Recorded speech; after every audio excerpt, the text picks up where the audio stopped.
So we're back in Microsoft Excel. We have used formulas to do our individual calculations, mean, median, variance, standard deviation, etc.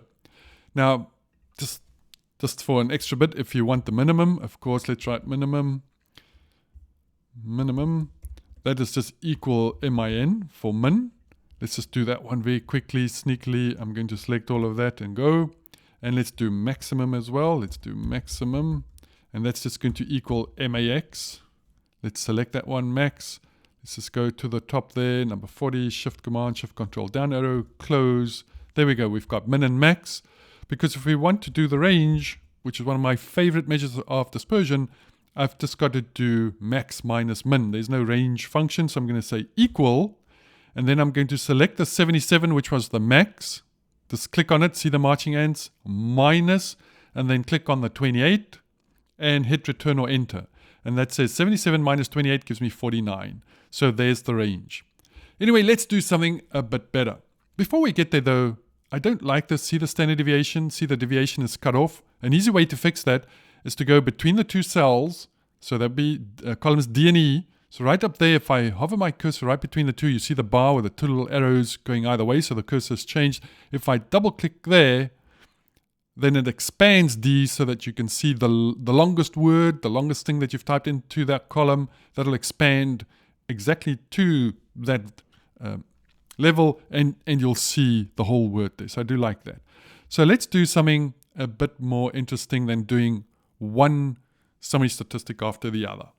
And so I'm going to go to the data tab right up there. See data, I have home, insert, draw, page, layout, formulas, data. And then on the right hand side, you'll see analysis tools. If I click on that, for me, analysis ToolPak's already clicked. Sometimes by default, that's not installed in Excel. So you have to click that and hit OK, and that'll install the analysis ToolPak for you.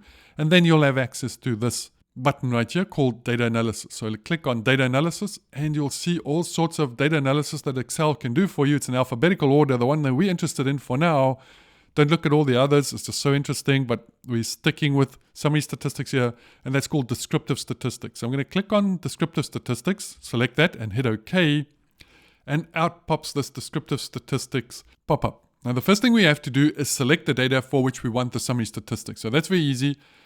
That first bar, I can type in A2:A919 as before, or I can just hit that little button there.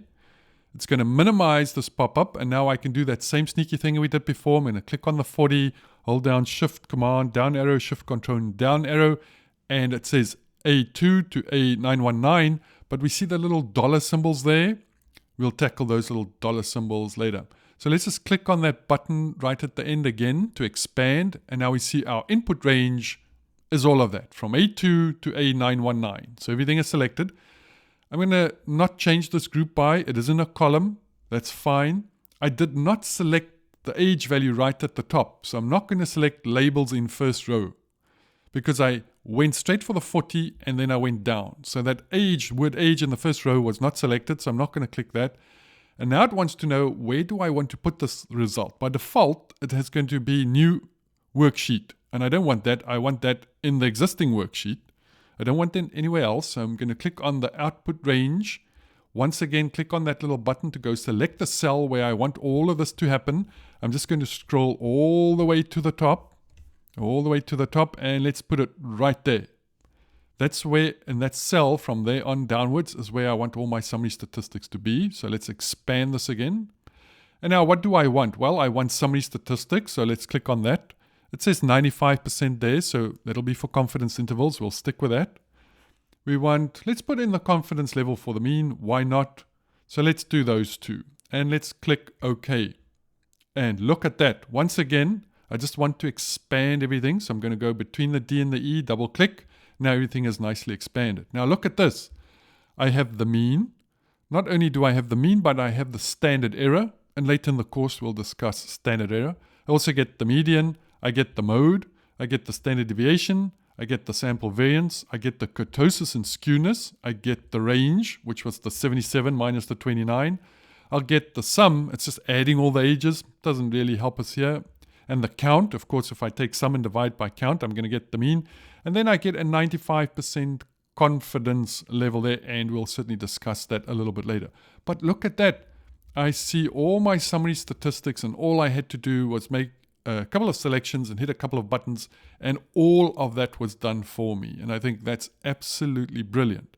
So that is the way that I would do the summary statistics. Now, this is univariate summary statistics. In other words, it's a single variable. I have not subdivided. It's not comparative summary statistics where I might take everyone that is marked as an F for sex and everyone who's marked with an M and do that summary statistics for those two separately.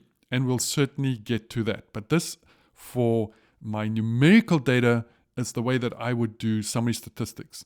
And univariate, it's only for this age column, and I would really do a sheet for each of my variables separately so that I can go to that sheet anytime that I want to look at the data analysis that I'm working on.